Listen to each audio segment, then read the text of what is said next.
in the bum. But all the time, Bertha had been working on a goodie. Now folks call it Bertha Butt Boogie. When Bertha Butt did a goodie, she started the Bertha Butt Boogie. No question. No. Yes, yes, yes. Good morning, almost afternoon, ladies and gentlemen, and welcome to Glenda, your daily sports talk show and entertainment value that is immeasurable if you're trying to measure it as far as looking at it as per hour or per minute or per time. I am your host, Scotty Bonner. What an absolute blessing, honor, and privilege it is to be here with you today. We have got a show of shows today, but before we get into today's itinerary, today's table of contents, today's I forgot what's it called, preface. I'm not sure. At the beginning of the book, forward that some authors write. There wasn't a forward in Green Eggs and Ham, and it wasn't a forward in the other book that I've read in my life. So I'm not too awfully familiar with forwards, entirely. But anyway, before we get into the show, before we get into today's itinerary, which I am nowhere near enough of a wordsmith to capture how excited. So excited. I got delicious. First of all, we just want to say welcome to Glenda. This is our daily show, our daily, I think, antithesis of happiness. But what we always do here first, if you're a newcomer to the show, welcome. So I quickly explain, we give each other the Glenda hello, good morning, welcome to Glenda salute. And we do that by taking our beautifully created, very useful, and wonderfully designed opposable thumbs right here. We depress them onto our temples, not too hard because can cause vasodilation. We lean forward, crossing our digits in front of us, and then we come up in a sunflower-like motion towards the sun to say hello and good morning to one another here on Glenda. So good morning to you and welcome to Glenda, everybody. Let's give ourselves the Glenda Moose morning salute, shall we?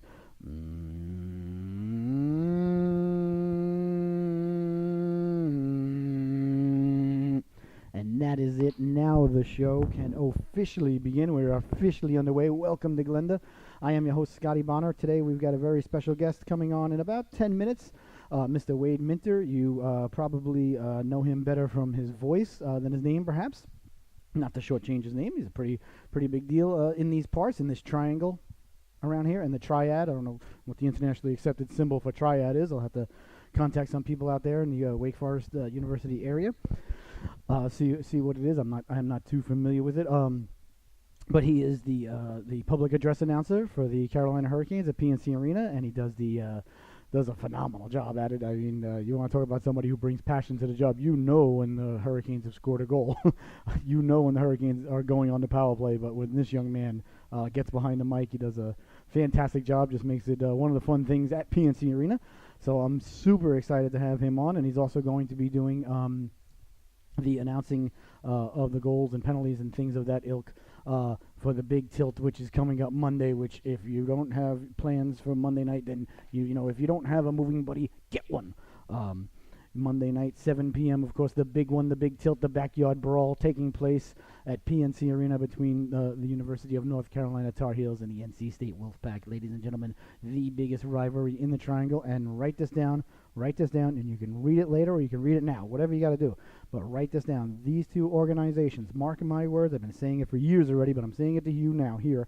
These two organizations will play an outdoor game in front of 50,000 people at Carter Finley Stadium. Mark it down, write it down, read it. So I'm your host, Scotty Bonner. So what a fantastic show we've got coming at you today. As I mentioned, Mr. Wade Minter is going to be on shortly. He's going to call in for a phone interview. And then we've got a lot of stuff to dive into. I've got to, I feel shame. I've got to, like I always say, when you're on Glenda, you're family. We're family here. We don't lie, family. Don't lie to each other. Yesterday was a disappointing day as far as the Glenda locks go. Obviously, Sophia and myself, if you're a fan of the show, and I want to thank you to the millions and millions of fans around this great frisbee we call Earth. And let's not forget the 7 cosmonauts, astronauts, and whatever not circling around us constantly on the International Space Station that the United States, that you and I pay for. Unless you're watching this and you're not a United States citizen, then you're welcome. But I want to thank all of you for being fans of the show. And as you know, on fans of the show, we don't lie. So gave out our locks last night, myself and my daughter Sophia. And normally, I mean, we're money. Well, that's 2 in a row for her that she missed. So I don't want. She asked me, not to make a big deal about it this morning on her way to school. I berated her and I said, listen, honey, I understand second grade's important and all. You're starting, multiplication and things of that nature, and starting you down, the road, towards your educational foundation, which you got to have a wide base. If you're building a Lego tower, I always, got to have a wide base. But I told her, I was like, listen, I don't want you, thinking too much about school today, honey, when you're at school. I mean, you missed the last 2 in a row. People at home are depending on you. I got a call, last night from Ace out in Vegas. He's not happy with our production. The fans are not happy with our production. You deserve better, and we're going to give you better. So I trust that, Sophie's at school today, not really concentrating on her schoolwork or anything of that ilk, but she did go in today with her pink hard hat and her first ever puck from the goal she scored this weekend. So today was show and tell. So hopefully, she's only thinking about hockey and thinking about, the important stuff like gambling and what to give out tonight, because she's missed the last 2 in a row. I missed last night. I said take the Golden State Warriors 12.5. I didn't like any of the hockey games. I looked at them, and she had said take the Canes minus a goal and a half, and we failed you. We failed you, and here on Glen, we preach accountability. We walk through the swamps of accountability, and we stomp through it, and we stomp through mediocrity. And we've got to say that last night was just an epic, fail. Not going to apologize. Didn't do anything wrong, certainly, but I've already started doing a little bit of homework, and I got a couple that I'm, starting to percolate, in here, the stuff in the basement, So I am. I'm very confident about tonight's, my lock anyway. Sophie likes to give hers after she gets home from school, because like I said, she's got to take the day, to think about it, peruse it, and go over it. So today being, today's Wednesday, because I took the garbage out this morning. It's as they refer to it as Hump Day, unless you're a fan of the Denver Broncos or the Arizona Cardinals. You're playing tomorrow night. In the NFL, I always look at Wednesday like this from my perspective, and my perspective is the only one that I could see from. So, if you won last week, and the Patriots won last week, I know I was disgruntled about it. We've talked about it enough with the get off my grumpy lawn. We've been down that road before. I feel about the ridiculous amount of offense in the NFL. I find it sick, puke, blah. Doesn't do it for me. Give me field position. Give me 21-17. That's the games I like. But anyway, I digress. I'm not asking for a 6-3 game, but I'm not asking for what happened the other night and what has been happening. But if you win on Sunday, I always feel like, up until Wednesday, you're still looking back on Sunday. Or if you won on Monday, from your fans' perspective, Bill Belichick is already on to, Chicago. Don't win in D-City. But if you lost on Sunday, come Wednesday, then that's it. You don't want to talk about last week anymore. Last week's over. I mean, you really kind of feel that way. Like when the Patriots lose, which doesn't happen too often, but it happens. It doesn't happen too often once the temperature starts to go down, like the ratings for the Connors last night. Yeah. Good idea. Nice job, ABC. Placate. How'd that movie do with No Flag on the Moon? Nice work, guys. So it starts to. Once the temperature starts to go down, the Patriot wins start to go up, and the lack of losses start to go down. So when the Patriots lose, I don't even watch highlights on Sunday night. I don't watch anything on Monday. I don't even want to talk about football. I basically just start only talking about looking at hockey for Monday and Tuesday, and Wednesday. All right, I'm over it. And I'm on to Sunday. So Wednesday is that day. But Wednesday when they win, and I'm sure that how I feel is how you feel, is how we feel as a football fan. When your team wins on Sunday, come Wednesday you're still looking back a little. You still want to go over, still want to see some highlights, maybe look at a few more stats, start looking at fantasy. This guy had a great week. Things of that ilk. You know what I mean? So you're still doing a little bit of this. If your team lost on Sunday, by Wednesday you're like I need to be over there. Heck, I don't want nothing to happen over there. It's dead. I need to be there. That's where I'm going. Now, like I said, Belichick's a horse of a different animal. So he's been looking over there ever since Patrick Mahomes left the field on Sunday night, scoring 40 points in a loss, mind you, ladies and gentlemen. So this is Wednesday is a very unique day in the world of NFL fanhood and fanshipness and things of that nature. Speaking of NFL fanshipness. Don't forget, ladies and gentlemen, to tune in Sunday mornings, 10:30. Keep it in the family football show. Myself and Uncle Nono's, my brother-in-law, or uncle to my children. That's why he's Uncle Nono's from their perspective. Again, perspective. That's it, everything is about perspective, which is exactly what Obi-Wan was trying to tell Luke. But Yoda had just passed. Luke wasn't ready to hear all that. So you gotta timing's a lot to do a perspective. So anyway, Sunday mornings from 10:30 till noon. Keep it. I do a lot of shows, so the brain started to melt down there. Keep it in the family football show. It's just football, family, and food. He's a diehard Broncos fan. I'm a diehard Patriots fan, and we usually have a guest on from another organization to get their perspective, their feel, and everything like that. And we have a lot of fun, and we invite you to join us, and we thank you for being here today.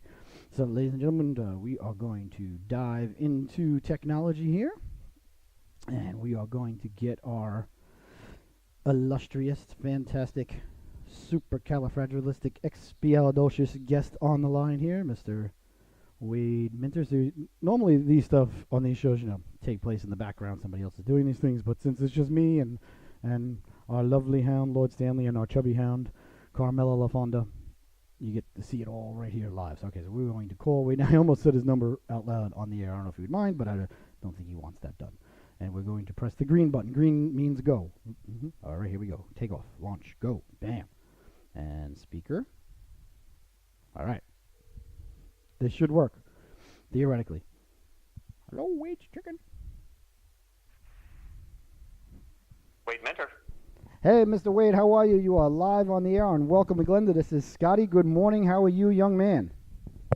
Oh, man, you're real kind. I haven't been a young man for quite a while, but I'm doing well and hanging out here in beautiful downtown Garner for my day job. And, glad to be on the show here. Nice. Thank you so much, for coming on. I can't tell you how much I appreciate it. And the fans, I know the millions and millions of fans at home are excited. They've been tweeting and texting at me all day, looking forward to, hearing, your iconic voice as it's becoming down here in the triangle. Well, they smell what the Rock's cooking, so it's good for them. Excellent answer. How are you doing today? So you're in downtown Garner. Actually, I'm actually going to Garner this evening. I had got practice there at the old ice rink for my daughter this evening, so I know Garner very well. Nice. Yeah, I spend most of my time up in Wake Forest, but my day job out here as Chief Technology Officer of Custom Communications is right outside of White Oak. So this is where I spend my days, and if I'm not at one arena or rink or another, you can quite often find me here. That is excellent. That is excellent. So if you're just tuning in, we have Mr. Wade Minter on the line. He is the voice when you hear the Hurricanes score a goal or go on a power play, and letting you know who scored the goal and got the assist at the PNC Arena. I guess public address announcer would be the correct formal title. Is that correct, sir? That is the job title, yeah. So a lot of people ask me, am I ever on TV or radio? And I'm like, no, unless you hear me in the background. I'm not the play-by-play guy. I'm not John Forsler or Trip Tracy. But if you are inside the arena and you hear a voice calling out for goals or penalties or some of the sponsorship reads or things like that, it's quite possibly me or Abby Labar or the new guy Max. But if it's really loud, then it's probably me. Yeah, you do. I mean, I'm not just saying this because you're on with us right now, but you do a fantastic job of it. I love the passion. You definitely know when the Hurricanes score. I mean, besides the horn going off and the fans cheering, but you definitely know. You let them know a couple of minutes later who scored and who got the assists, and you really the passion that you bring to the booth, I guess we'll call it. I think you do a great job. I love passion, and you exude it. Yeah, I really appreciate that, and it's one of the things where I feel like if I'm having fun, if I'm into the game, then that's going to come across in my voice, and it's just going to make the experience for the Caniacs in the building even better. So, I kind of look at myself as the loudest fan in the arena. I try to feel what the fans feel and, convey that emotion, and it's been a lot of good stuff in the arena this year, and I'm just thrilled. It's a dream job. It's exactly as cool as it looks to be able to do this job. Yeah, you do a great job. I got a question for you. Do you also select the music that's played in between whistles and things like that nature? Because whoever does the music at PNC Arena, I always say the DJ does a fantastic job, not just for the Canes, but for all the college games that go on there. Is that you as well? So it depends on the game. So for Canes games, we actually have a real professional trained DJ, DJ Mr. Ills, also known as Marcus Ward. Marcus is spinning all the tunes for Canes games, and he's actually a trained professional. For the college games, I'm actually doing it. I've got my laptop down there in the booth with me. I wouldn't call myself a DJ because I don't have those skills, but I do play music, select the music, play the goal songs. But that's specifically for the college games. Gotcha. DJ Mistills handles it for the Canes. Gotcha. Well, during the Stephen Russell tournament a couple of weeks ago, I was there doing a couple of games. I did the Tar Heel game and I did the state game right after that. And I was commenting on the air. I wasn't even sure if it was you or not that I would certainly hire whoever this DJ is for a wedding and bar bat mitzvah. I'm from Long Island, so I went to quite a few of those. Yeah, there we go. No, I really appreciate it. I enjoy playing the music. It's fun for me. I kind of like being involved in that side of the production. So that's one of the reasons I really enjoy doing the college games, just because I get to do that in addition to the public address duties. Awesome. Yeah, and for speaking for the Tar Heels and the Wolfpack, I want to thank you in advance for Monday night. So looking forward to the big one, the backyard brawl. I don't know about you, but when I go to these games, it's the atmosphere in there, and to see last year, the last game in the spring, I was told we had over 8,000, and I know Mr. Dundon was actually there for that one, and he was astonished by the crowd and the atmosphere that was going on there. Do you feel the electricity, and are you surprised by the size of the crowd, the electricity of the crowd for a quote unquote club hockey, which is another discussion for another time? It's a ton of fun doing those games. The Canes games are incredible. The Caniacs kind of coming together in unison is amazing. The college games are a different feel and just as fun. It's a smaller crowd, but smaller being relative, because as you said, they packed 8,000 into the lower bowl last year, and it does have that college feel. It's a little rowdier. You got people banging on the glass. It's a very fun experience, and both teams tend to bring their best games when they play against each other. The rivalry throughout all of their sports is one that's very fun to be a part of. And the college hockey games, if you haven't been out to one, if you're a hockey fan in the Triangle, if you're a hockey player, if you're a hockey parent, you owe it to yourself to come out. It's one of the best deals in town. If suggested $5 donation at PNC for the backyard brawl. Give more if you can, because the programs can definitely use your support, and you're going to be treated to some really fun, entertaining, energetic hockey from both teams. They really get up for the games, and you can tell out there on the ice. And even outside of the backyard brawl, go to Iceplex, check out a state game, go to the Orange County Sportsplex out in Hillsborough, check out UNC or a Duke game, and you'll find that you're not alone. I mean, I've probably estimate several hundred fans in a very, very small facility at each of those games. So it's a really intimate atmosphere. It's pretty rowdy, and it's, again, some really high-level hockey that you're seeing played here in the Triangle by a bunch of talented athletes, and you can get in for just a handful of dollars to be right up there with the action. So highly encourage it, whether it's at PNC or at their home rinks. Yeah, and you really, touched on something. As a parent here myself, I got two little kids, in the Junior Canes program. You really, if you can, bring your kids out to these games. They're phenomenal. It's something to see. It's good to see, guys that aren't that much older, to our kids. My kids are 12 and 8. So the kids in college are a lot closer to in age to my kids than they are to me, which much to my chagrin, but that's a fact.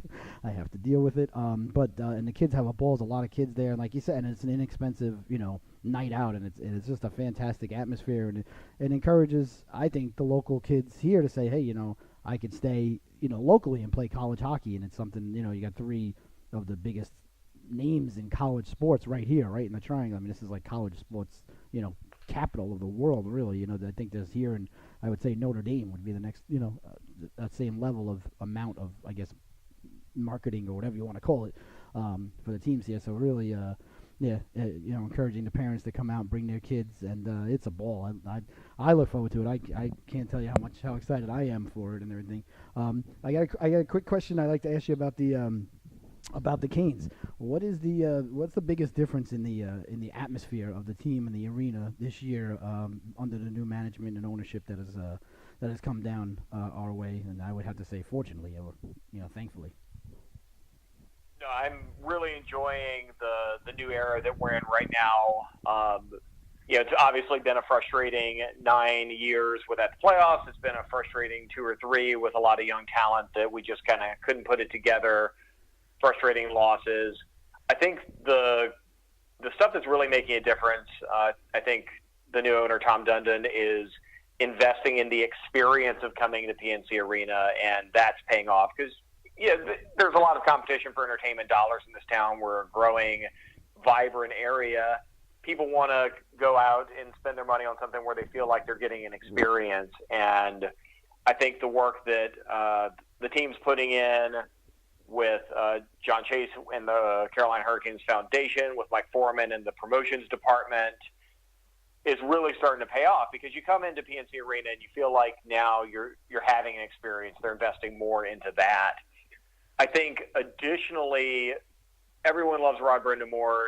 He's a legend in this town, and I think that when you came out to Canes games in years past, you were watching the product on the ice, and it was an overly structured coaching system that didn't really play to player strengths and was kind of boring to watch. I mean, it wasn't the early 2000s New Jersey Devils left wing lock by any stretch of the imagination, but everything was very regimented, and the creativity of these great young players wasn't really getting a chance to shine through.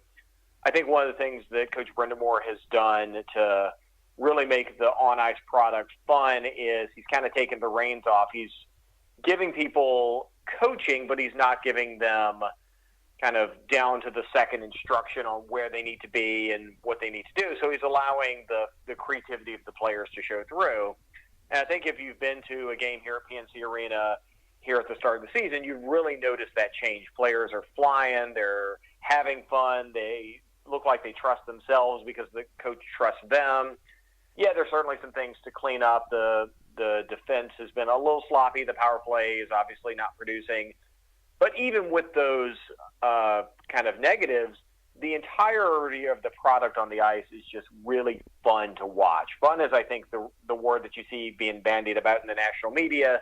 The Carolina Hurricanes are making hockey fun again. And much like me when I'm doing the public address announcing, I feel like if I'm having fun, the crowd's having fun, that's even more important on the players. If the players are having fun, if they're enjoying what they're doing, if they're getting a chance to show off their skills, it's going to rub off on the fans, and the fans are going to see some really good play. Yeah, no, they are definitely fun to watch and fun. They do. They look like they're having fun. I would imagine, coming from Brindamore's perspective of being a former player and a former great, realizing and being there. I think it was very fortunate for the Canes to be able to, even though they fired or released the last coach, however, whatever happened, to maintain someone that was already in the system. Of course, Brindamore was the obvious choice. The guy's a living legend down here, and a great choice. But to know exactly, I think you hit the nail on the head, how overcoached. And I'm not trying to be critical of of Peters before the reign before, but he must have known and sensed and been spoken to directly the frustration that the players probably felt being overcoached. You can't manage a player every shift, every second. You've got to. I mean, they made it this far, not by accident, but on their talent and hard work. You've got to let them, play to their strengths, and certainly on the ice and in life, never be afraid to make a mistake. If you make you're much better off making a mistake going 100 miles an hour than standing there doing nothing, wondering what am I supposed to do here. And I think that has translated on the ice, and I think it's going to translate, in the win and loss column certainly. Although we've lost 2 in a row, but that's all right. That's going to happen anyway. Absolutely, and I think if you look back at Rod Brindamore's career, every time he's taken a step up in leadership and responsibility, people have doubted him because he's a good soldier when he's a soldier, and he supports the people that he needs to support. But when he's been given a chance to take additional leadership, he's knocked out of the park. From Philadelphia, where he stepped up into alternate captaincy, to taking over for Ron Francis here in Raleigh as a player. He was a good support guy for Bill Peters, helping Bill Peters get the most out of his system. And when he had the opportunity to step up, I think you're seeing him chart his own path. And every time he's done that, he's been successful. So my anticipation is that as he continues to grow as a head coach, you're going to see that just play out again. Plus, I think it's a factor, and call me crazy. I'm a very simplistic, old school type of guy. At the end of the day, when the coach is the toughest guy in the room, and you're not giving the effort that he gave, for 20 years on the ice, he'll just take you out back to the woodshed and straighten you out, and you're gonna go and you're either gonna work as hard as you can and get the most out of the player, or I mean, you look, no one's gonna, you see Brendan Moore around. I see him at the rink all the time, because his kids are down there, and and it's like he looks like he could step out on the ice right now and still put in 20 and get 60 points for the team if need be. It's not. I don't think anybody in the locker room is not going to have nothing but the utmost respect and borderline fear of the man. he's just an intimidating character just to look at. Just something about him. He just oozes hockey.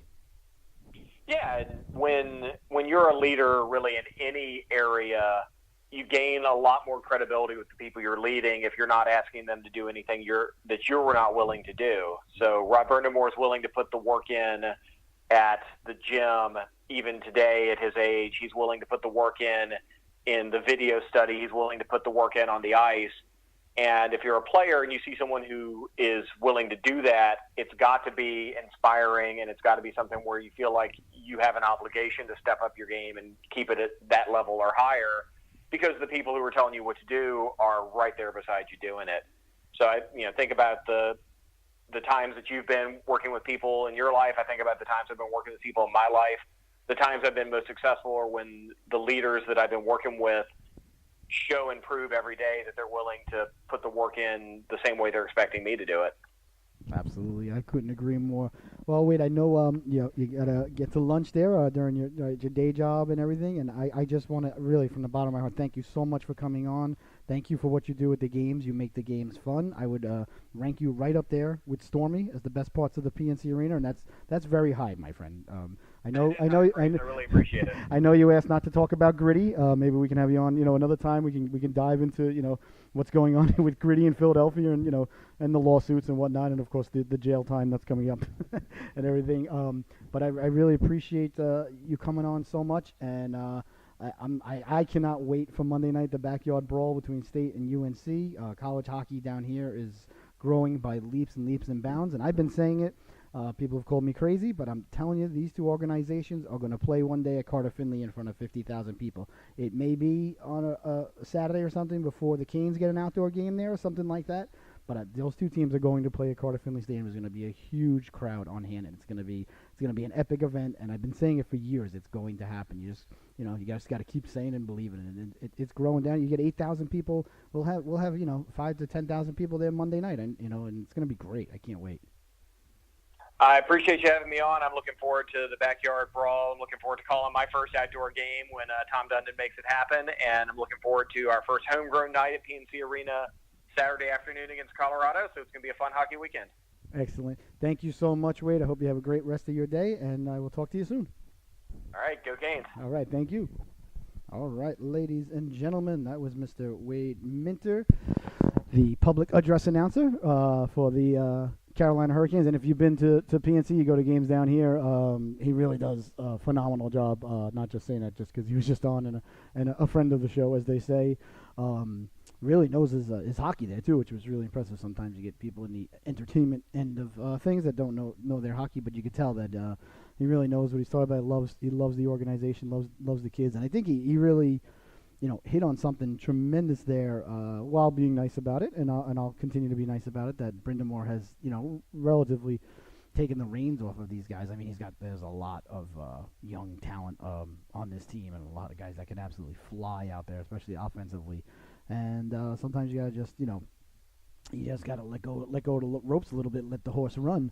And I think Brindamore is doing that. Probably like I feel coming off of the I think it was 3 or 4 seasons with Bill Peters, where things were very systematic, as you heard Wade mention the word system a couple of times there. That was not by accident. So I think that not to say that Brindamore doesn't have a system, but there's certainly a lot more independence and creativity out there on the ice, and I think it's showing in the offensive zone. Of course, now that they've lost 2 in a row, people start to panic the other way. You know how it is today. You lose one game, you're looking at a lottery pick. You win one game, you're winning the Stanley Cup. It's an 82 game season. So it's a sprint. It's not a marathon. So thank you so much, Wade, for coming on today. I really appreciate it. And if you can get out to a Canes game and you'll hear, when the Canes score, you'll hear Mr. Wade do his thing. It's absolutely fantastic. I meant to ask him to do it on the air, and I totally forgot. Oh my God, I blew it. Now we're gonna have to have you back on. We're gonna have to have him back on. What a nice treat that was for myself and for the fans at home. Unfortunately, the Canes couldn't pull it off last night in Tampa. Good game.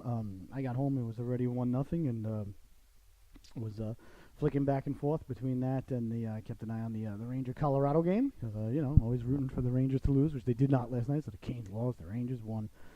Just a disgruntling type of evening last night, and then I was. Of course, it was Tuesday night, so it was Flash night here in the Bonner household. So we were watching Flash, but disappointingly, I could not stay awake. I passed out on the couch during Flash, and I woke up sometime during the extra inning affair for the Dodgers Brewers, which has been really, really turning out to be an excellent series. So I watched a couple of innings of that, and then watched the Dodgers win.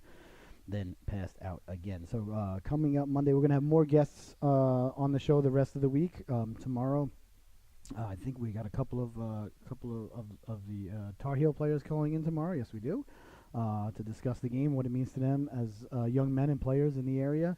I don't think people realize what the quote unquote club hockey kid goes through, especially down here. And I don't I'm not gonna woe is me the hockey player I'm not saying that as first world problems. I get it, but when you're talking about these universities here that are oozing money in every lots of aspects of their universities, which is fine. I don't believe me. I don't begrudge anyone or any establishment or anything making money, having money, anything of that ilk. But you got to remember, these kids, they pay their own way. They pay to play. A lot of times they'll go on a road trip, say to Winston-Salem, or they'll go to Virginia, or where you're not flying, obviously, but it's drivable, and they don't even get a bus. These guys are 4 or 5 cars packed with 4 or 5 kids, and another car packed with all the equipment. And then they just caravan up to the to where they're playing. Again, not whoa boo-hoo, woe is me. It's just in comparison to the way some of the other athletes are treated on campus, and not that their boys or anything will complain about it, but then when you turn around and you play a game at PNC Arena, and there's 8,000 screaming knuckleheads in the arena, and by knuckleheads that's a compliment, so don't anybody get upset. Hockey fans should be a knucklehead. It really I think validates and makes you feel like, all right, this is why I'm doing it. This is special. I get to pull this sweater on. I get to pull a Tar Heel sweater over. I get to pull a state sweater over. And you look up and there's a nice crowd on hand in an NHL arena, and they're fired up, and the bands are there, and you got the real PA announcer there, and the lights and everything around the arena are all lit up in the Tar Heel and the state lights and everything. It's not just they don't just come and play. The first game a couple of years ago is a good story. First game a couple of years ago, when I was first affiliated with the Tar Heels, and I met Coach Volkman, and it was their first game ever at PNC Arena, and they were playing Duke. And they were so low on the totem pole back then, so low on the totem pole, that the people at PNC Arena couldn't even guarantee them the date. They were like, all right, listen, we'll give you this date, but it's tentative. If we can book anything better, we're going to book something better. And I'm not knocking PNC Arena in any way, shape, or form. That's just the way it was at the time. So as an organization, both organizations, Duke and UNC, they couldn't even promote the game leading into it, because social media was already around 2 years ago. I don't know if it was as prominent today. It was probably exploding at the time. Twitter and Facebook and whatever, whatnots and everything that the kids used to get off my lawn, you whippersnapper. You and your damn phone, your iPhone, I'll show you what you can do with that. But so at the time, they couldn't even promote the upcoming tilt at all.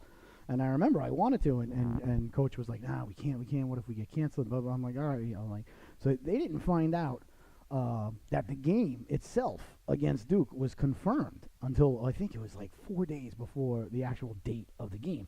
So then we finally, pushed everything out as much as we could. We tried to get it on the sign outside of the arena, that tells you what's coming up next. Like WWE or Pat Benatar or whatever.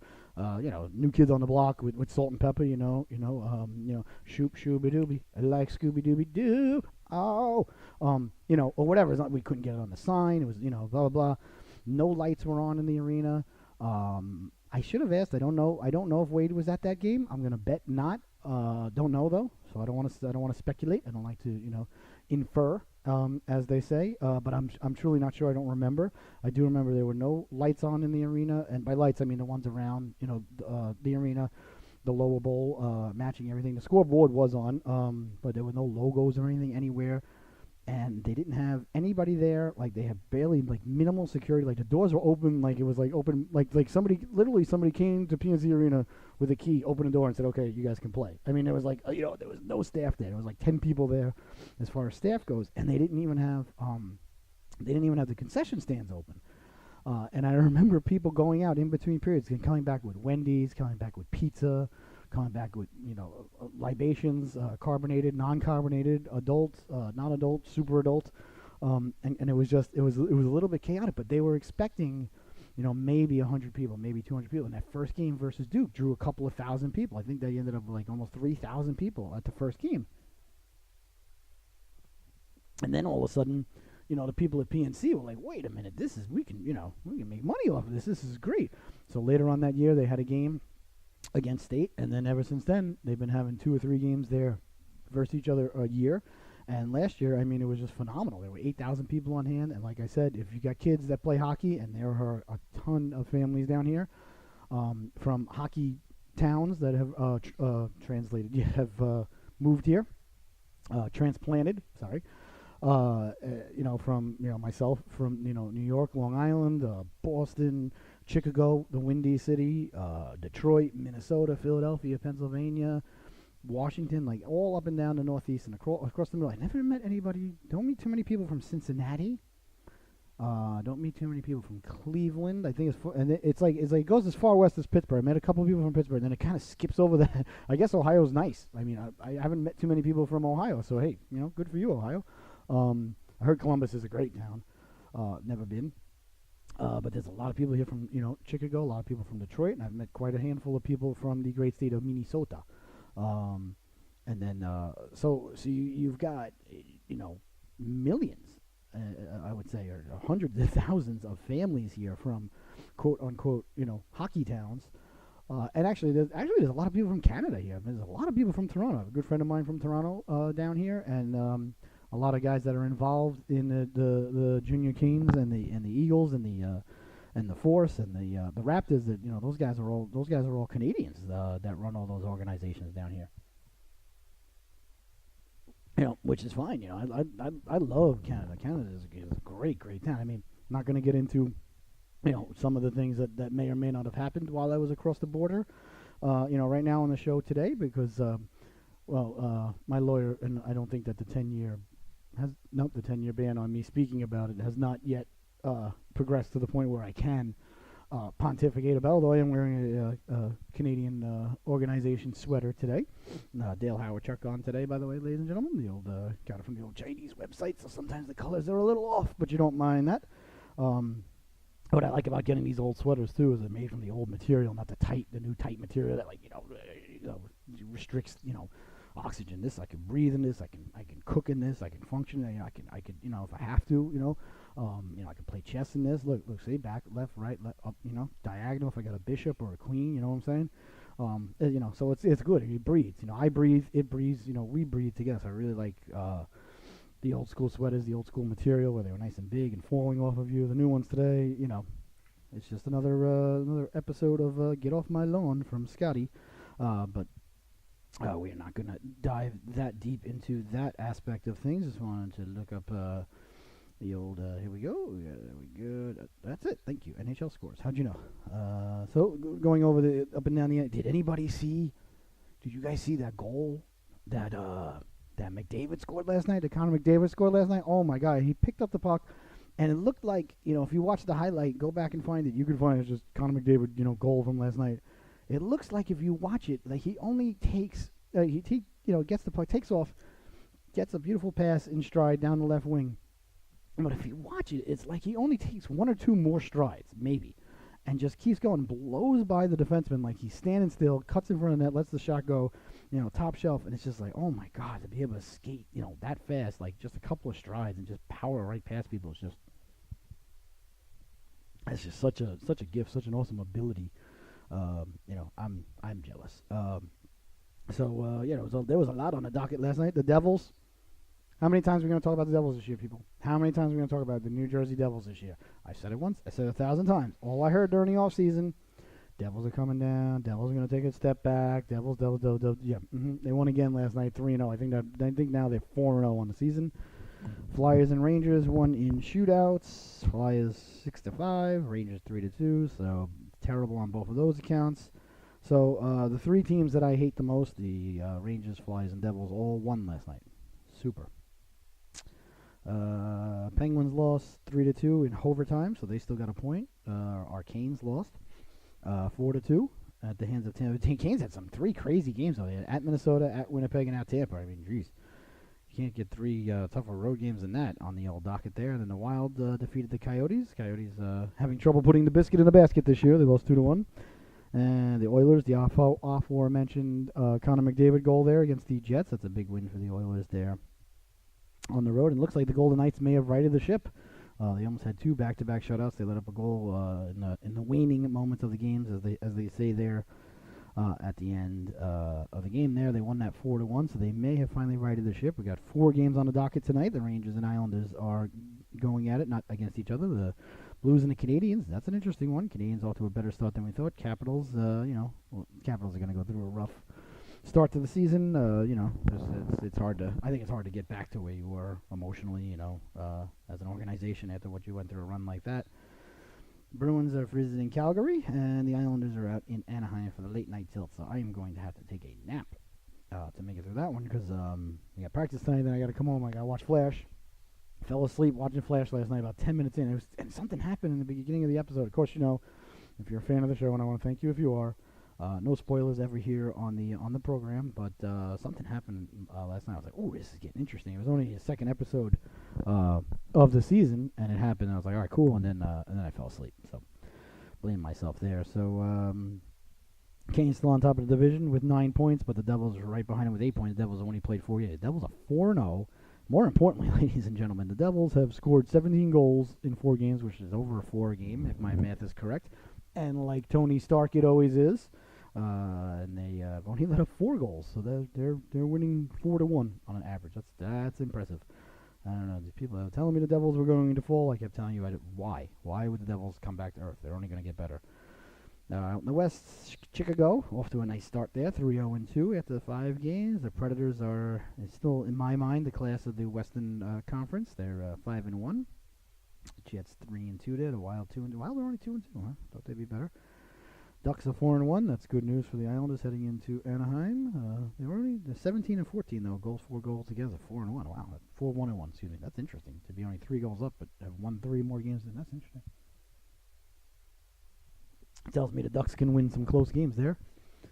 Vancouver having a better start, and the Golden Knights, like I said, getting back in business there. They're now back to 3-4. I think they started the season 0-4, so maybe they're not an expansion team. We'll find out. The Yotes pulling up the rear. I think as most people thought they would. They've got 4 goals in 5 games. So and they've only let up 11. That's actually not that bad. I mean, they let up 11 goals in 5 games. So that's not even. God, that's like 2, not even 2.5. 2.5 would be, 2 times 5 is 10. That'd be 12 and a half. So they're letting up. Wow, definitely take the under. Whenever the Coyotes playing, they lost last night 2-1. I'll tell you what, if you're only letting up 11 goals every 5 games, you should be winning more games than you lose. But obviously they need a little bit of offense. Blues, disappointing start. Everybody had them as one of the high-ranking teams in the NFC there, or the Western Conference, or the Prince of Wales, if you will. No, excuse me. I'm sorry, the Campbell Conference.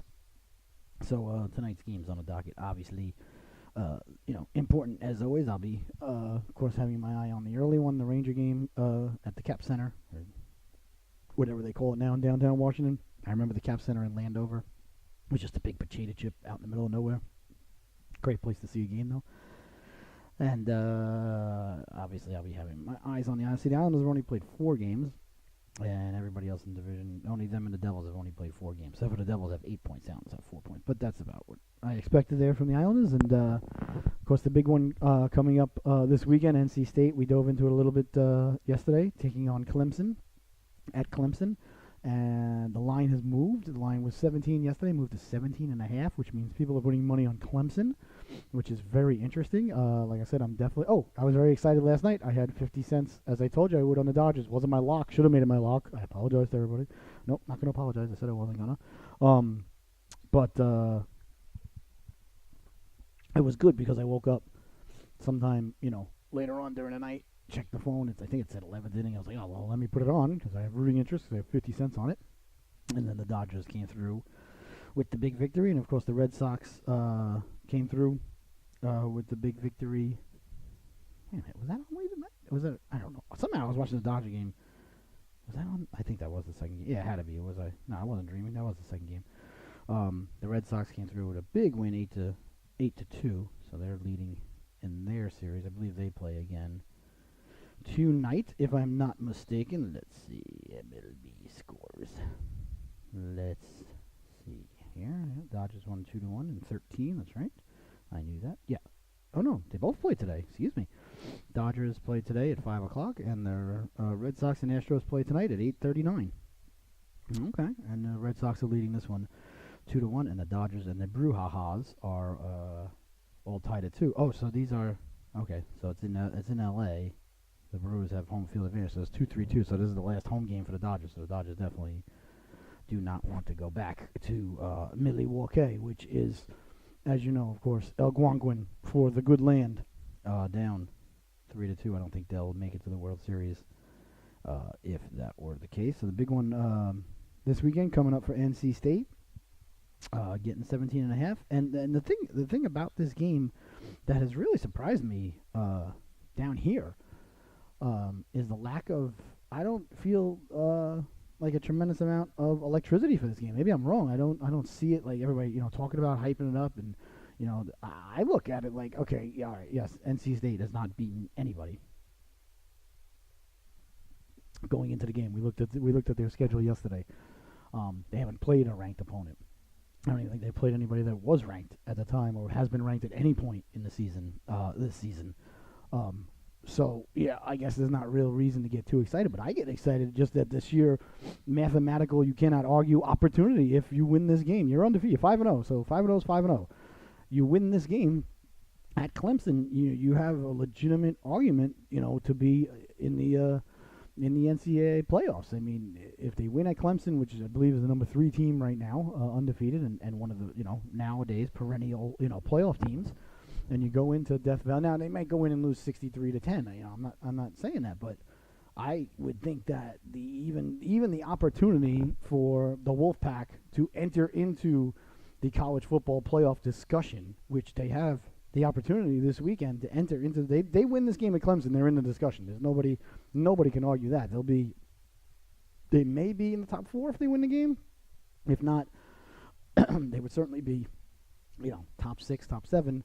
And arguably should be in the playoff contention if they beat the number 3 team, excuse me, at their field. Now, and as a 17-point underdog, they've got an absolutely fantastic quarterback in Finley, and we'll see. I'm very interested in that game. Unfortunately, don't think I'm going to get to see a snap of that game because Saturday. Both of our guys have got games on in the afternoon for their respective hockey clubs. So, what are you gonna do? That's that. I'll keep an eye on it on the old phone as things go, as much as possible because I'll be broadcasting. So, we're gonna be broadcasting a couple of youth games this week. Maybe I'm gonna let everybody know. I gotta check with corporate. Maybe doing some college games this week. I'll look at their schedule, look at our schedule, look at my schedule, look at see if there's anything going on as far as the bridge club goes and things of that nature. What's the matter, baby? That's your charge pup right there, Lord Stanley, making himself comfortable. You put the blanket on the couch, so he doesn't get his hair all over the couch, and then he systematically removes the blanket and sits down on the couch. So the vacuum will have to come out later today. or it should come out, but I don't think we're expecting anybody over, so I probably won't come out until this weekend when usually people pop by. So, all right, baby, sit down, sit down. He's super duper old. He's like pushing 15, and he gets nervous sometimes at night. We got to give him some Benadryl because I looked it up. Believe it or not, you know dogs get dementia and Alzheimer's, and at night, and unfortunately with dementia and Alzheimer's is a common side effect. Well, not side effect. Common part of it is a thing called sundowning, and I found out that dogs actually go through sundowning same as people. And what happens with people is when the sun goes down and it gets darker and then the light changes, they get confused, they get agitated, they get anxious, and same thing happens in dogs. And at night when the lights change and the sun goes down, we got to put all the lights on in the house. We got to sit with him on the floor. He starts crying. It's just it is what it is. It's fine. It's just part of the circle of life. So, but he's still here. He's still kicking. He's still getting the job done. He's the man. So excited about that. Coming up tomorrow night, I think we've got the tomorrow night. I've got to look right now, although I doubt it because the Broncos aren't that good. They are, but they're not. Let's see here. The Broncos maybe, or I should say the Cardinals, maybe getting more than 6.5 at home. I'd be shocked, though. I'm going to say that they're going to be getting about 3, because the Broncos are not a really great team. It's a pick'em. That game's a pick'em. Oh, ladies and gentlemen, write it down now. I'm taking my lock for tomorrow today. Okay, I'm locking it up in the future. Take the Denver Broncos as a pick'em. I'm writing it down right now for tomorrow. It's my lock tomorrow, right now. I'm putting this in now before this changes. Denver Broncos as a pick'em tomorrow. 50 cents, ladies and gentlemen, going on that bad boy. No question, Denver's winning that game. Write it down. Write it down. Denver's not nearly as bad of a team as their record would indicate. They've lost 3 in a row, 2 of which one was to Kansas City, 1 was to the Rams. So pretty good teams right now. The other one, they weren't looking impressive because just their run defense has not looked impressive at all. And if you're a fan of the show, and we thank you so much for tuning in to Keeping It in the Family, Sunday mornings 10:30 to 12. And myself and Uncle Nonos, he's a Bronco fan. So we dive, deeper into our own teams, and that's the way it is. If you want to dive deeper into your own team, have your own show. Have at it. But we try to dive into the entire NFL, but of course we're always focused on our own teams, because we're humans. So I happen to know a little bit more about the Broncos simply because of my co-host, I'd say. And the Broncos are a pick'em at Arizona. Usually I try to stay away from the Thursday night because it's hard to tell. Broncos coming off 3 losses in a row. They're going to be, hungry, eye of the tiger type of hungry. They're still in the mix of it in the wild card. The Cardinals, they're not a good team from top to bottom. I do like Rosen, but I would, I'm going to take the Broncos there. Pick them. Just looking real quick to see if there's any home team. Oh, ding, ding, ding, ding, ding. Really? Are you serious? Wow. Okay, this is one for Sunday, and you got to take it now because it's right there. It's right on the edge, so you got to take it now. Yeah, you look, you see it. 50 cents, putting it in after the show. 50 cents going on this one, ladies and gentlemen. The Indianapolis Colts are at home, getting 7 from the Buffalo Bills. No offense to Bills fans. I have a very good Bills fan. It's a very good friend of mine. I don't think the Bills should be giving 7 to anybody in Buffalo. So giving 7, but it's not even something that you think about. As you know, if you're a fan of the show, I don't want to thank you if you are. Home teams in the NFL getting more than 6.5 points at home cover 85% of the time. So even if you're a Bills fan, you've got to take. I've done this as a Patriots fan. You got to take the other team because it's math, and math is math. Don't argue with math. I don't argue with math. So I'm going to take that right after, and I'm going to take the Denver game right after. Denver's my lock tomorrow. This will not be my lock for the weekend, but it's a mathematical you have to do. If you don't do every one, then you can't wait a tick. Wait a tick. I'm reading this wrong. Yep, I did that backwards. I am so sorry. Indianapolis is -7 at home. Whew. Glad I didn't put that in. I hope nobody put that in just now. So, get on the phone, wave it off, or, bet the opposite way and just lose 5 cents on the vig there. Sorry about that, ladies and gentlemen. I misread that. I apologize. Let's see. It doesn't look like there's any. Oh, ladies, there is one. There is one. Here we go. I'm glad I found one now, and I'm sure about it this time. The Rams of Los Angeles are giving 10.5. This is going to be the third week in a row. I'm going to be betting against the Rams, and the third week in a row, I'm going to cover. Although it's covered the last two, so mathematically speaking, this one should miss because it'll be 3 and well, not necessarily. I don't know how that works, but anyway, the Rams of Los Angeles are giving 10.5 on the road. This is completely accurate this time. Rams of Los Angeles are giving 10.5 on the road to the San Francisco 49ers. I'll wait on that one till Sunday, but I will be taking the Rams as my mathematical bet of the weekend. I don't see anybody else. Not even a lot of road favorites here. Minnesota's giving the Jets 3 in New York. I wouldn't touch that with a 10-foot caliprod. Yeah, there aren't any road favorites. Denver's a pick'em. Chargers are favored at home, obviously. Chargers are a very good team. Might take the Chargers given 7 there. It's a lot.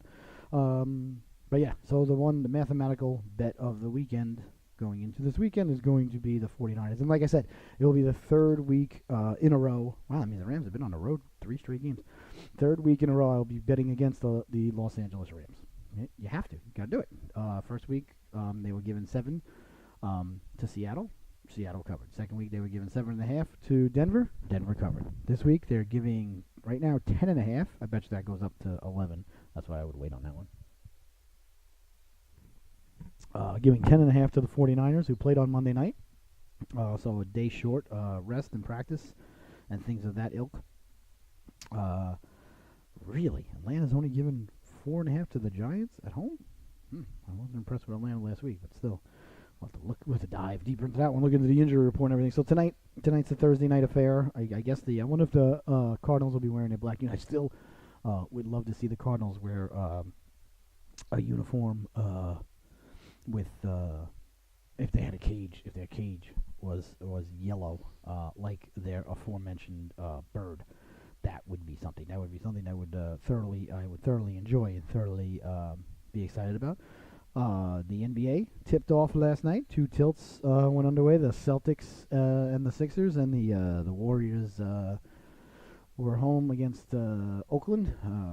Against Oklahoma. I don't know if this is the last season in Oakland. Oakland is like, teams are running away from Oakland. You got the Raiders are moving to Vegas. The A's, I'm not sure what's happening with the A's, if they're staying or what. And the Golden State Warriors are moving to San Jose. I don't know if they're playing in the Shark Tank or if they're building their own arena. And San Jose is not that close to Oakland. I mean, San Francisco lost their team. They don't play in San Francisco. They play in Santa Clara. Which is, right outside a suburb of San Jose. Hold on, I'm going to do a little Googling here. I don't think that we go through a show without finding out information. How about yesterday?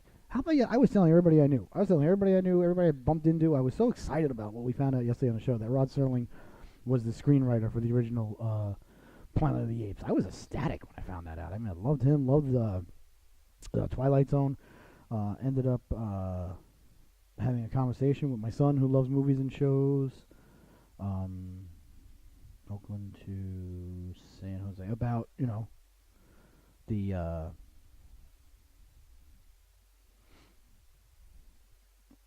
look at this. Oakland to San Jose is 40 miles. That's leaving town. That's out of there. An hour and 6 minutes away. How far is Oakland? How far is San Francisco? San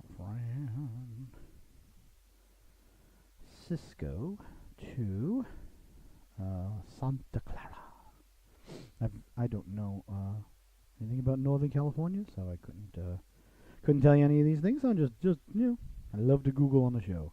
Wow, that's not close either. An hour and 3 minutes. So basically, the thing is, and Santa Clara. Let's see, how far is Santa Clara to San Jose? I believe I think like part of it. I think it's like Cary to Raleigh. Let's see. We'll find out here in a minute. This is always fun.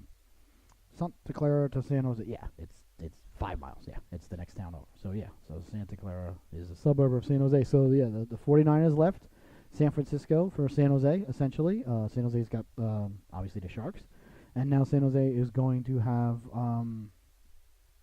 the Warriors coming there, and I think, if I'm not mistaken, are the A's moving to San Jose? Where are they? Where? Let's see. I'm just gonna Google Oakland A's new home, see what comes up. Oakland A's new stadium. Let's see what comes up. Because they would have to play in their stadium, right? As far as you know, as far as I know, what to expect from Oakland's new big designed ballpark. Oakland A's on track to announce new ballpark by end of the year, but where? Hold on. Oakland A's on track to announce new ballpark deal by year's end, club president says. All right. Oakland A's have come off an exceptionally 97-win season, blah, blah, blah. We know that. They lost to the Yankees, blah, blah, blah. We know that. Though the A's are currently still analyzing 2 sites, the preferred destination seems to be Howard Terminal on the eastern shore of San Francisco Bay near Jack London Square. Sounds like it's still in Oakland, though. It could be an extraordinary location for the ballpark, blah, blah, blah. Revenue is up on the A's. It said 1 of 2 locations. I'm wondering where the other one is. The A's seek a privately funded building for 34,000-seat ballpark. That's cool. That is cool. I bet you it's really, really, that would be cool. Blah, blah, blah. What does it say? The Coliseum land is, Coliseum land is alternative to Howard Terminal. Okay, so it's Howard. I'm going to just make sure. Let's see now. Let's see, is Howard Terminal. I don't know why I'm fascinated, Howard Terminal in Oakland. Wow, somebody else has Googled that already. Yeah, I bet you somebody read these things. Okay, Howard Terminal. Well, that's an airport that's coming up. Well, it's in Oakland. Okay, so it looks like hopefully at least the A's are going to stay in Old Town, as they say. So the Warriors are leaving, the Raiders are leaving, and the 49ers are leaving. For better, higher ground, I guess you could say. Very interesting. San Francisco is certainly not the whole Bay Area, obviously, certainly not a lightly populated area. You got San Jose, Oakland, and San Francisco, 3 pretty big cities all packed in right there. So, I don't know. How do we, oh, because we were talking about the Warriors last night, yeah. When are the Warriors moving? I know the Warriors are moving to San Jose. Let's see. Let's look this up. Because you need to know. You deserve it. You're a fan of the show. Warriors. New stadium. Excuse me. Gosh, apologize. The building will mainly be used for basketball. It's planned to become the new home venue for the NBA's Golden State Warriors. What new venue? How about a name? The Chase Center. Oh wait, it's in San Francisco. They're moving to San Francisco. Oh, I thought they were moving to San Jose. Okay. Multi-purpose land, blah, blah, blah. San Francisco. I apologize. The National Basketball Association Warriors have been located in the San Francisco Bay Area since 1962. Played at Oracle Arena since 71. Wow, Oracle Arena is not new. The arena is set to open next year, 2019, 2020. Okay, so they're moving from Oakland to San Francisco, which is not as far as Oakland to San Jose. Okay. Still, changing cities though. It'd be like moving. That's a half hour away. So they're not really changing fan bases or anything, but it would be like moving from Raleigh to Durham, I guess. That doesn't really affect the fan base too much. It just stinks if you live right around the arena in the Oakland area, but that's not as major a move as going to San Jose, like the the Raiders are going to Vegas. That's gone. All right, one more look. How far is Oakland to Vegas? That's got to be like 5 hours, right? Let's see, Oakland to maybe more. I'm going to say 6 hours. Las Vegas, because the desert's out there. I mean, they're bigger than you realize, Okay, flights came up. I didn't say flights. 8 hours. Wow, 8.5 hours. Yeah, that's another country. As far as things like that go. So, you're welcome for the Bay Area breakdown of where their teams are going. Wanted to go over that. So definitely like the Broncos tomorrow night. So tonight we got a couple of baseball games on the tilt. But I don't. I am surprised and shocked, and maybe I'm wrong. Tell me. I don't feel the level of excitement that I would think would be brewing down here for the Wolfpack game this weekend in Clemson. I would think it'd be all over the news. I would think, it'd be like, WRAL's live, from where Columbia, South Carolina, for the game this weekend. We'll be remotely there. The Wolfpack, look to climb into the, the conversation for the national title. I mean, Yeah, they have a good football program, but they're certainly not anywhere near the upper echelon. With the Clemson's and Alabama, Ohio State. I guess you gotta say Michigan, Penn State. The bigger boys. USC. Although USC is taking a step back, but still. But NC State usually creeps into the top 25 every now and again, and hovers around. This is 16. This is the highest they've been ranked since I've been down here for 5 years. A lot of it has to do with a little bit of luck. Had the game against West Virginia canceled due to the weather, but you know what? Maybe they would have won that game. Maybe they would be ranked in the top 10. Had they played that game and won that game, then I'll bet you a dozen do-nuts that this game down in Clemson would be getting a lot more hype than it is getting both regionally and nationally. I don't feel any hubbub about it. I don't feel any buzz about it. I felt a lot more buzz last week about the LSU Georgia matchup, which obviously didn't end well for Georgia. Than I did, for this Clemson state matchup. Maybe it's an SEC ACC thing. I'm not so sure. The SEC obviously, having a better season and more powerful in the old power rankings. I guess you could say things of that nature. I'm not sure, but I'm surprised. I'm looking forward to it, even though I'm not going to be able to see most of it. And like I said, I'll definitely have 50 cents on the game, so I'm excited. Very excited about that. And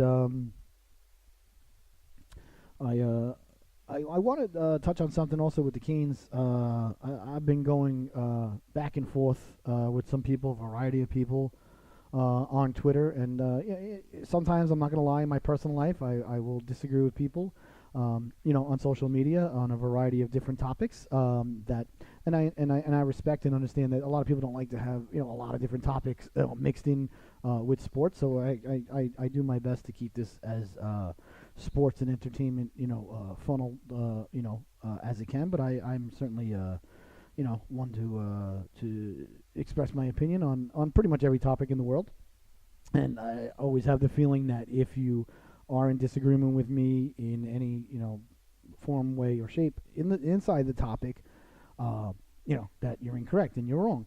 And I assume that if you're disagreeing with me, that you feel the same way about me. And I don't understand. Just walking a mile in the other person's shoes, seeing things from other people's perspectives. Like, I don't get that. I don't understand it. I don't. It doesn't apply to me in sports. It doesn't apply to me in life. I can only walk in my shoes. Why would I want to walk in your shoes? What good is that going to do me? Well, you need to see things from my point of view. No, I don't. You need to see things from your point of view. I need to see things from my point of view. What's the big deal? I'm not saying your point of view is the same as mine. Should be the same as mine. And if you disagree with me, God bless you. I have no problem with that. But don't ask me to see things your way. No, that doesn't. How can I see things your way? Never understood that. It doesn't make any sense to me. That and being insulted. I've never in my life been insulted. I don't understand the feeling of being insulted. I do. It doesn't compute. I don't know why. But with that being said. So I've been having a couple of disagreements.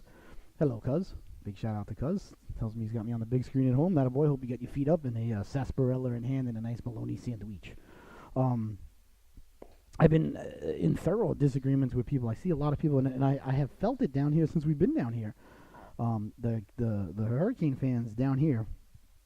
I don't know why, and I didn't want to get into it with Wade because I know he's not going to talk personal players, or maybe he would, but I didn't ask him beforehand, so I didn't want to, I didn't want to put him on the spot with any of that nature, But if he says it's okay, I'd love to have him back on, and maybe we'll discuss it, or perhaps we'll have somebody else from the Kane organization on. Actually, heard from a good friend of mine, Mr. Shane Willis, a member of the organization. He does a fantastic, just wonderful job with the Canes First Goal program, which is phenomenal. You get all the gear. You get 2 tickets to a game, I think, and you get like 4 or 5 sessions on the ice for your kids for like $100 or $125. It's awesome. My kids helped out with that, doing some coaching, and helping the kids out there learning how to skate. And it's just great. It builds the kids' confidence, and it's like a paper route in a lot of ways. So Shane's going to be on next week to talk about the Canes and things of that nature. And I'm not sure how or where Shane stands on the gritty fence. For me, really, there's litmus tests that I give people all the time, and you fall on one side of the test or you fall on the other, and the worst thing for me is if a person doesn't have an opinion. That then I don't trust you. Then I'm like, okay, then I don't know where I stand with you, and I don't know where you stand. I don't know if you're on sand or if you're on concrete. You know what I'm saying? So the two big things for me right now, one has been a litmus test, for, is it litmus?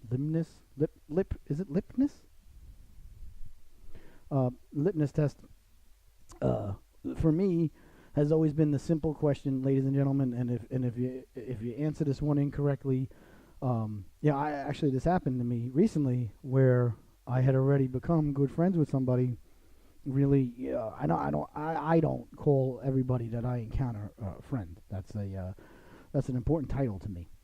And this gentleman, who shall remain nameless, because obviously as I get to it, and you could probably start to see where this is starting to lead, like when you're reading a novel, from what I hear, or you're watching a movie, or you're watching a show, you can see where things are going to lead, and this isn't like a surprise Christopher Nolan, oh my God, I can't believe that's Qui-Gon's daughter ending here. But I had not given this gentleman the litmus test, and had I done it earlier when I met him, I can't completely say that our relationship today would be as close as it is. So with that being a lesson to me, I don't take it as see, you shouldn't judge a book by its cover. I take it as you should get the litmus test earlier and sooner. So now that it's too late, because I really like the guy, and he's a friend of the family. The wife knows him, the kids know him, and he's a good guy. Kind of late for me to cut things off with him. But now, whenever he says something that I'm not in complete agreements with, it always goes back to the back of my mind. Oh yeah, that makes sense. You're wrong about this. So once your foundation is wrong, everything that is built up or comes on after the foundation. If you remember what Doc Emmett Brown was explaining to Marty McFly with the timelines, once you skew off the timeline, everything here is now different. So once it's like the NFL overtime. Once you accept something stupid, and you accept stupidity as from where you're operating from now. If you're operating from here and this is, okay, it makes sense or whatever, and then you accept, stupid, you're doing something stupid like the NFL overtime, then everything else that you try to correct from here is only going to get stupider. It's impossible you can't, you know what I'm saying, because you're now operating from it. You have to erase this, go back to where things weren't as stupid to correct the stupidness. And what happens is they never actually go back to where they were and say, okay, let's go back to this and start from here. No, they start from stupid. So now, everything that comes, from this gentleman that I'm not in complete, agreements with, it always comes back to, oh, yeah, that makes sense because he's coming from this, foundational perspective. So, and again, that's from his point of view, which I don't want to see from because it's wrong. So the two major litmus tests, I always had one. I had one for, 40 years. And this one, if you know me and you're a fan of the show, and you know him, not joking. Godzilla or King Kong. And if you get that one wrong, seriously, everything after that is, at best questionable. But like I said, I'll never allow someone to come into my life, that long and become that much of a friend again without presenting that in some certain sort of way early on, so I could be like, okay, I'm going to put a stop to this. Not that, I want to cut off, the friendship with this gentleman, entirely. But I don't want to, I'm not, I'm too old to take these chances. Sometimes you got to, don't be afraid to make mistakes. I'm not saying live your life in fear to make a mistake here. I'm not saying that. But what I'm saying is, give the test. Take the test. Take the test. You know what I'm saying? And that way, I think it's more important to know, what you don't like out of something or someone than, what you're looking for. That Match.com, I want to create, screw that.com. Give me the 5 things that you will not tolerate in somebody, and and if that matches up with that person's 5 things, whatever it could be, completely wrong, like that people can't say today, like I don't want to date, this certain type of person, or I don't want to date a person, who's done this, or I don't want to date, someone, who doesn't like roller coasters, whatever it is, it doesn't matter, it's your list, there's no political correctness, there's no, whatever, why should you be forced to be like, oh, well, I don't want to say that because I'm going to offend somebody. You're not offending somebody. Don't go out with somebody you don't like. Doesn't mean that you're an ist or a phobe or anything that you're labeled. But so if a person doesn't answer the King Kong versus Godzilla question correctly, and if you're a fan of the show, and I want to thank you to the millions and millions of fans on this great frisbee we call Earth, and of course the International Space Station, love you guys. you know that the film that I'm most looking forward to in the whole entire world, not even close, is Godzilla King of the Monsters coming out. It's going to have Mothra, it's going to have King Ghidorah, and it's going to have Rodan, and of course, the big fella herself, and 11 from Stranger Things is in it, which is the reason why there's 2 years going on in between Stranger Things. I'm going to have to go back and watch Stranger Things seasons 1 and 2 when it starts to look like it's coming out again on Netflix, just to catch up again. I think we watched both seasons in like 6 nights. I did the same thing with Westworld, which Westworld was good, but it wasn't as great as everybody made it out to be either season. But that's another show for another time. We don't have time to dive into that. So that was always my one litmus test, and now I've got another. And I really think that how people, where they land on this. I think it really opens up, I think, into their innards as to where they're going to go, be, and pontificate on other subjects. And now, for me, not as passionate because I don't have as much time, vested in it. I don't have 40 years in it like Godzilla and King Kong.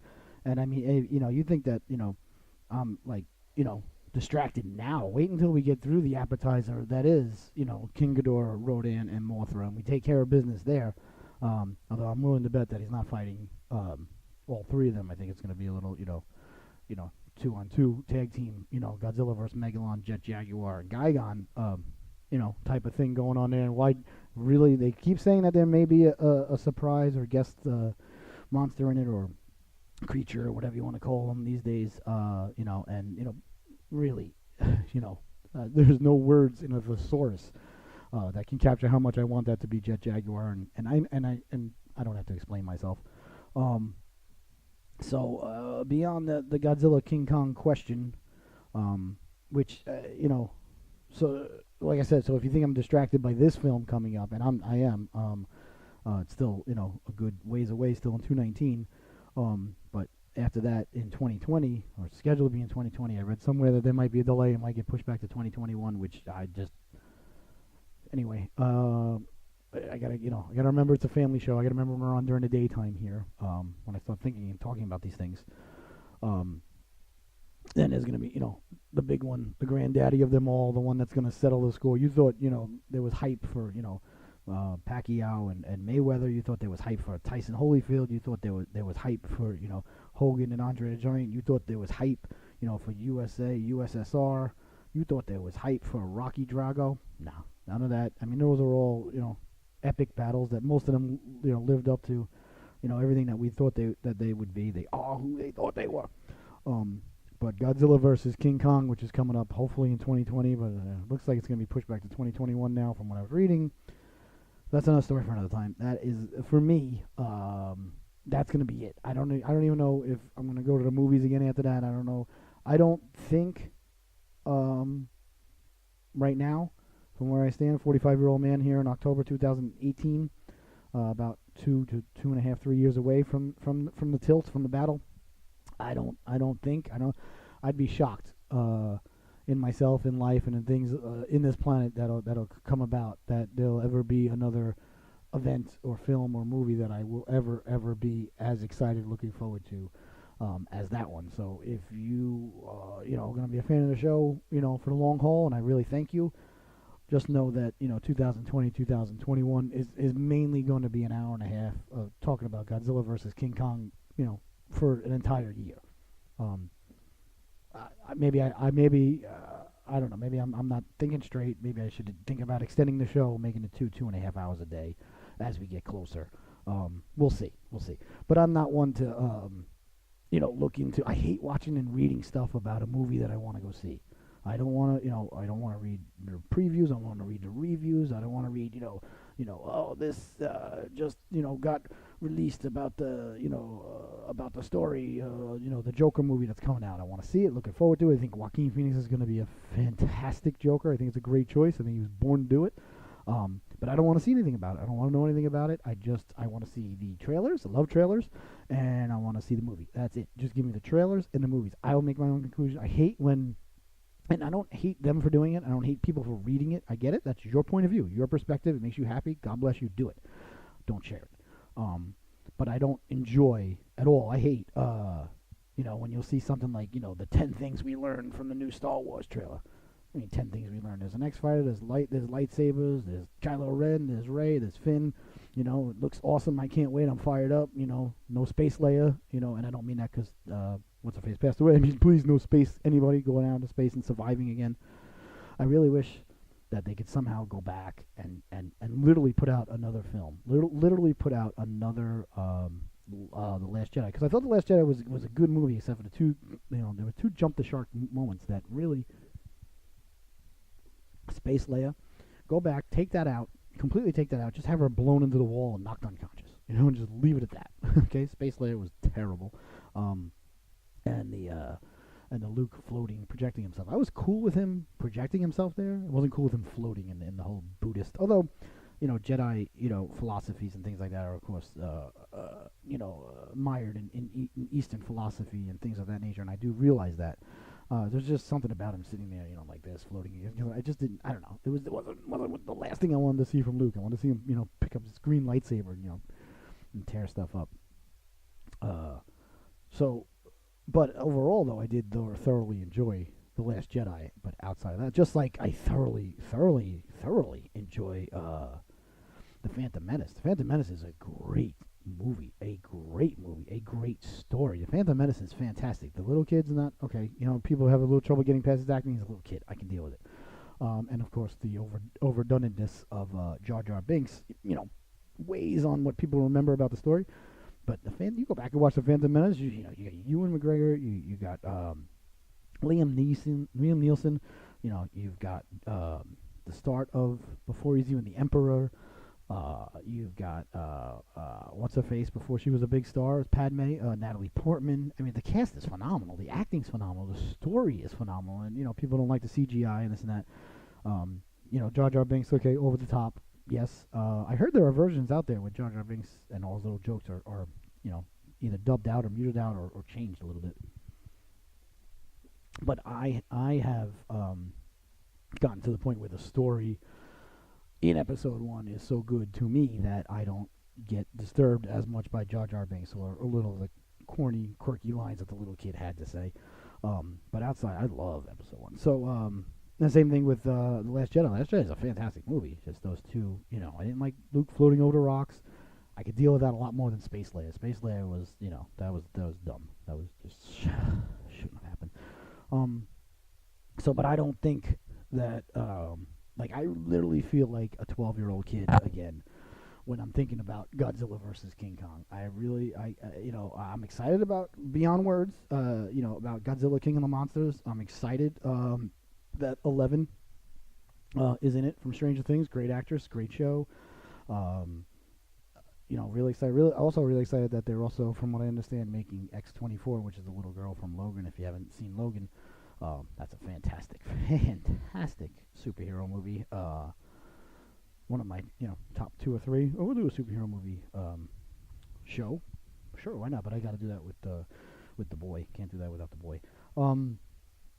So that used to be my litmus, and it still is my number one litmus test, and it still will be. And I really won't, meet anybody ever again and start to say, okay, this guy's cool. Maybe he could be a friend. Maybe, he can get to meet my family, get to meet my kids, ever again, without, I won't directly pose the question and be like, hey, listen, you've got to answer this one correctly, or, whatever. I'll just, and I won't even let him know. He won't even know that the test is being administered, and he won't even know, that his answer is being watched and judged. I mean, judged, very much so, as to the point of and then he won't even know that anything happened. I'll just slowly start to, depart and drift away, and eventually, have to, completely cut him off, especially if not let him anywhere near my kids, anything like that, because the last thing you want is someone near them, indoctrinating them with stuff with like that King Kong has got a chance because I'm telling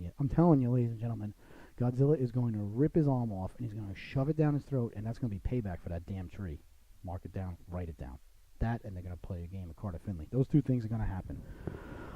So my second, litmus test nowadays, I always like to, quietly try to find out, where a person stands, with gritty, and that is still up in the air as to whether it's exactly like ridiculously black and white. As much of a deal breaker. It's getting there though, because I was perusing, the internet the other day, and I came across something that said it was a where was it? And where was I? Here it is. Nope, that's not where I put it. I have it here somewhere. I love technology. Here it is. It's a page. It's actually change.org. Shocker. And it says "Go away gritty" every. Does that say every damn day? Is that what that? Does that really say that? It does. It says every damn day, and there's a female there. And she's smiling, and she's much more scary looking than gritty. So not surprising. There's part of change.org, and it says sign the petition. Gritty's got to go. Time to stop this. And that's people like that. And I put it out on Twitter. I'm not usually this person or that person should be removed from society for societal's benefit, but I'm not saying she should be removed from society permanently. But I mean, certainly a re-education camp I don't think is out of order for that young lady. I'm not saying maybe her photograph was just used and she didn't know, possibly, but if that was my photograph, it certainly wouldn't be on something that was telling the world, that it's time to get rid of gritty. That is a litmus test for me nowadays. It's more modern. It's more something that people, can actually relate to. Because I find sometimes when you bring up Godzilla and King Kong, people think that, you're not being serious. They don't take you seriously. They think that it's a joke in some sort of ways, And then you get, you'll get the people that'll give you an answer and explain why, and then you'll get the people, that completely answer it, incorrectly and feel that one, monster's got an opportunity over another where, that's not really a true option here. Let's look at the games tonight, because I've got to do better so you can do better. Didn't win last night on my lock. I had the Golden State Warriors given 12.5, and I didn't even like that. I knew that that might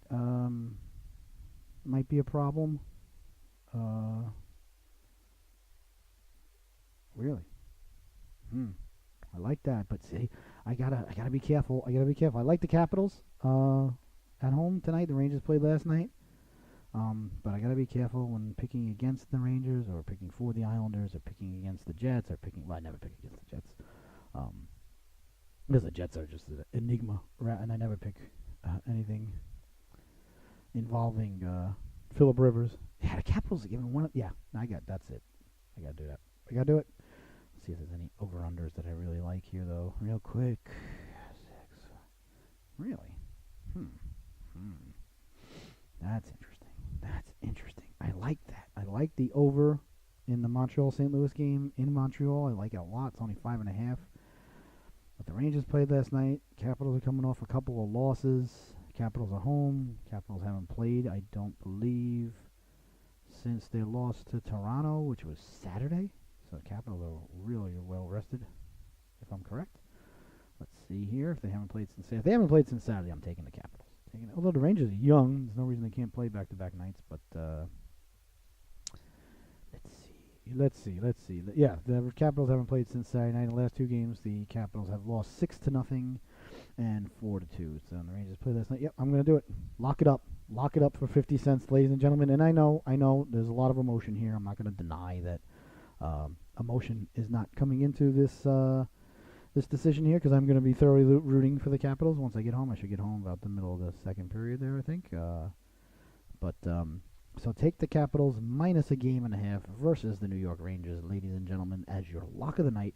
And, of course, we will have Sophia's lock of the night coming at you as soon as she makes it. Once she gets home from school, and like I said, I told her today not to concentrate on school at all, to only be thinking about her hockey and her lock of the night, because we owe you, and we're sorry. So I want to thank you so much for tuning in. I want to thank Wade Minter for calling in and being part of the show, being the best part of the show today. It was a blessing, honor, and privilege to have him on. Does a great job. And tomorrow we're going to have at least one, I think, maybe two players from the Tar Heels coming on the show to talk about the big game on Monday. So remember, take the Capitals tonight minus a goal and a half. Enjoy the baseball. Enjoy the hockey. Enjoy everything that's going on in your lives, ladies and gentlemen. And thank you so much for tuning in. Welcome to Glenda, and we'll see you tomorrow morning back at our regular same Glenda time, same Glenda channel, 10:30 a.m. Booyakasha. Corporate may be changing it to 9 a.m., but stay tuned. Thank you, everybody.